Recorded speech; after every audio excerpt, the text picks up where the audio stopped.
হযরত আলী পাটোয়ারী আপনি লিখেছেন, ঈদে মিলাদুন্নবী সাল্লাল্লাহু আলাইহি সাল্লাম উপলক্ষে জশ্নে জুলুসের উদযাপন করা শরীয়তে কতটুকু অনুমোদন রয়েছে?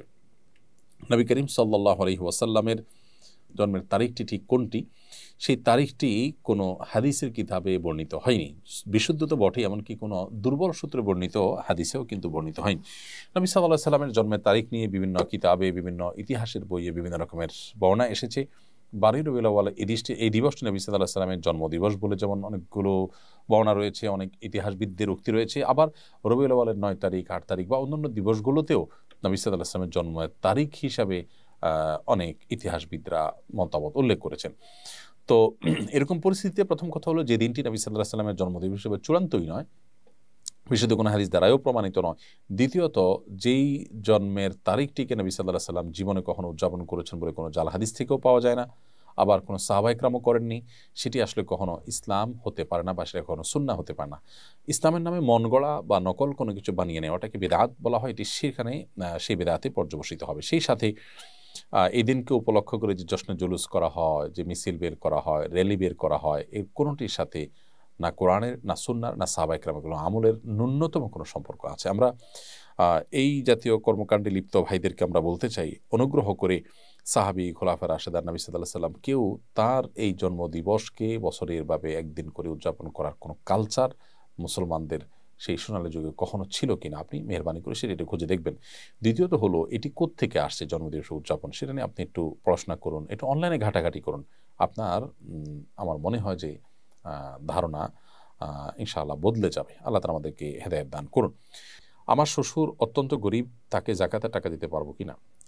শ্বশুরকে জামাই জাকাতের টাকা দিতে পারবেন, ঠিক একইভাবে বৌমা তার শ্বশুরকে জাকাতের টাকা দিতে পারবেন। কারণ শ্বশুর প্রথমত নিজের বাবা বা সরাসরি রক্ত সম্পর্কে কেউ নন। দ্বিতীয়ত, তিনি এমন কেউ নন যার ভরণ পোষণ দেওয়া আপনার উপরে আবশ্যক।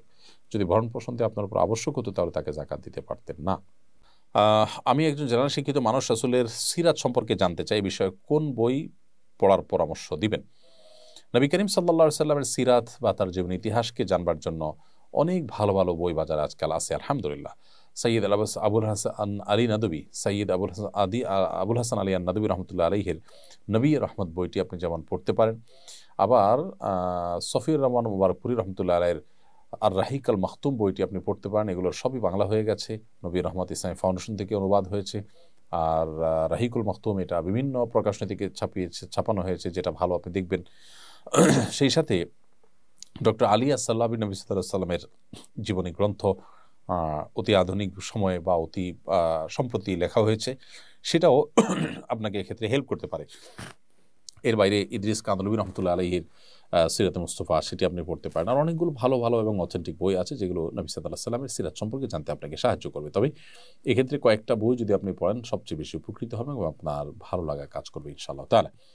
কাবিন সম্পূর্ণ পরিশোধ না করে স্ত্রীর সাথে সহবাস করা জায়েজ আছে কিনা? এতে স্ত্রী গর্ভবতী হলে সে গর্ভস্থ শিশুর বিধান কি বৈধ নাকি অবৈধ?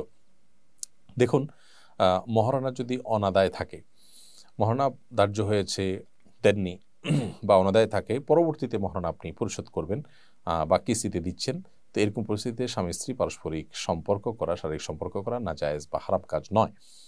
এবং এর ফলে সন্তান গর্ভবতী হলে বা গর্ভে আসলে সে সন্তান বৈধ সন্তান হিসেবে বিবেচিত হবে। সাহাবা ইকরামের মধ্যে অনেকেই তাদের আপনার মোহর নগদে পরিশোধ করেছেন, অনেকে না, বেশিরভাগই নগদে পরিশোধ করেছেন। অনেক সময় কেউ কেউ বাকিতেও পরিশোধ করেছেন। আসলে তার একটা হাদিস রয়েছে মর্মে যে মোহর যদি কেউ বাকিতে রাখতে চায় সেটা জায়েজ আছে, বিধায় এটা নাজায়েজ নয় এবং এর ফলে সম্পর্ক হারাম হয়ে যাবে না। অনেকে না জেনে এটাকে জেনা হবে, হারাম হবে সম্পর্ক এমনটি বলে থাকেন।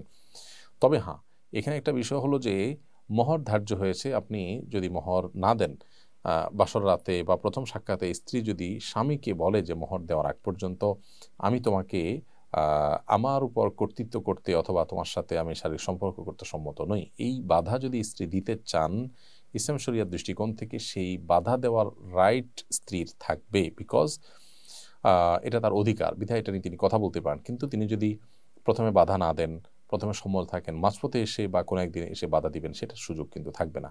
মোহর পরিশোধ করতে হবে, না করলে স্বামী গুনাহগার হবেন। কিন্তু এর মানে এই না যে মোহর অপরিশোধিত থাকলে বা বাকি থাকলে সম্পর্ক হারাম হয়ে যাবে, সন্তান হারাম হয়ে যাবে, ব্যাপারটা সেরকম না। তাসনুবা তরি আপনি লিখেছেন, বিয়েতে মহারণা হিসাবে ওমরা হজের খরচ ধার্য করলে বিয়ে বা মহারণা বৈধ হবে কিনা। বিয়েতে মহারণা হিসাবে ওমরা করানোর শর্ত যদি দেওয়া হয় যে স্বামী ওমরা করাবেন, তাহলে সেক্ষেত্রে সেটা অবশ্যই জায়েজ হতে পারে।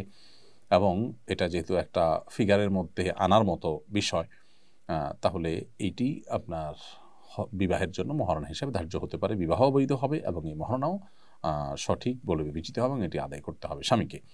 এরপর প্রশ্ন হলো, আমাদের এলাকার কিছু মসজিদে রবিউল আউয়াল মাসে মসজিদগুলোতে আলোকসজ্জা করা হয়, এটা শরীয়তের দৃষ্টিতে কেমন? মসজিদ আল্লাহর ঘর, এখানে আলোকসজ্জা, অতিরিক্ত লাইটের ব্যবহার, পর্যাপ্ত লাইটের ব্যবহার করে যে আলোকসজ্জা করা হয়ে থাকে, এটা যারা করে থাকেন রবিউল আউয়াল উপলক্ষে ইবাদত, বন্দেগী, নেক আমল, সওয়াবের কাজ মনে করে থাকেন। নবী করিম সাল্লাল্লাহু আলাইহি ওয়াসাল্লাম রবিউল আউয়ালকে কেন্দ্র করে অতিরিক্ত আলোকসজ্জা বা এই যে আনন্দ আয়োজন যেটি আমরা দেখতে পাই আজকাল, এরকম কোনো কিছু তিনি বা তার খুলাফা রাশেদা বা সাহাবা ইকরাম কেউই করেননি। অতএব এই রবিউল আউয়াল তাদের সময়ও ছিল, নবী সাল্লাল্লাহু আলাইহি ওয়াসাল্লামের জন্মের এই দিনটি তাদের সময়ও ছিল, তারা যে কাজ করেননি সেই কাজকে যদি আমরা ইসলামের কাজ বানিয়ে নেই তাহলে সেটি বিদআতে পর্যবসিত হবে। তাছাড়া দুঃখিত, অতিরিক্ত আলোকসজ্জা এটা অপচয় ছাড়া আর কিছুই নয়। মসজিদে করলেই সেটা যে জায়েজ হয়ে যাবে ব্যাপারটা সেরকম নয়। আপনি সীমা রেখা ছাড়িয়ে পুরো ভবনকে আলোকিত করে ফেললেন, প্রতি 2-4 ইঞ্চির মধ্যে একটা করে লাইট লাগালেন। নিঃসন্দেহে ইসলাম আমাদেরকে যে মিতব্যয়ী হতে বলে, আমাদেরকে যে হিসেবি হতে বলে, এটি তার সাথে যায় না। অতএব আল্লাহর ঘর যেখান থেকে মানুষ শিখবে সেই জায়গাটাতে অন্তত আমাদের মিতব্যয়ী হওয়ার পরিচয় দিতে হবে। আর সবচেয়ে বড় কথা যেটি বলেছি, যে ইবাদত বা সওয়াবের কাজ নেকামল মনে করে যেটি আপনি করছেন সেটি কোরআন ও সুন্নাহ কর্তৃক নির্দেশিত না হলে সেটি কিন্তু বিদআতে পর্যবসিত হবে। এই বিষয়টিতে আমাদের সাবধানতা সর্বোচ্চ লেভেলে থাকা দরকার। এরপর জুয়েল রানা আপনি লিখেছেন, আমার 2টা প্রাইভেট গাড়ি আছে, একটা ব্যবহারের জন্য কেনা আর একটা ভাড়া দেওয়ার জন্য, কিন্তু এখন 2টা গাড়ি ভাড়াতে আছে, এক্ষেত্রে জাকাতের হিসাব কিভাবে করব অনুগ্রহ করে জানাবেন। ভাই জুয়েল রানা, আপনার যে 2টা গাড়ি আছে সেই 2টা গাড়ির ব্যবহারেরটা হোক আর ভাড়া দেওয়ারটা হোক, কোনোটারই কিন্তু আপনাকে জাকাত দিতে হবে না। যেটা ভাড়ায় দিচ্ছেন সেটার ভাড়ার যে টাকা, সেটা যদি জমে জাকাত দেওয়ার মতো হয় তাহলে সেক্ষেত্রে তখন সেটার উপর জাকাত আসবে, কিন্তু গাড়ির যে মূলধন বা গাড়ির যে মূল্য সেটার উপরে কিন্তু জাকাত আসবে না। আফরিন জাহান লিখেছেন, আমার বাসায় প্রচুর পিঁপড়া, বিশেষ করে রান্নাঘরে কাজের সময় পিঁপড়া কামড়ায় বলে অনেক পিঁপড়া মেরে ফেলি, এতে কোনো গুনাহ হবে কিনা?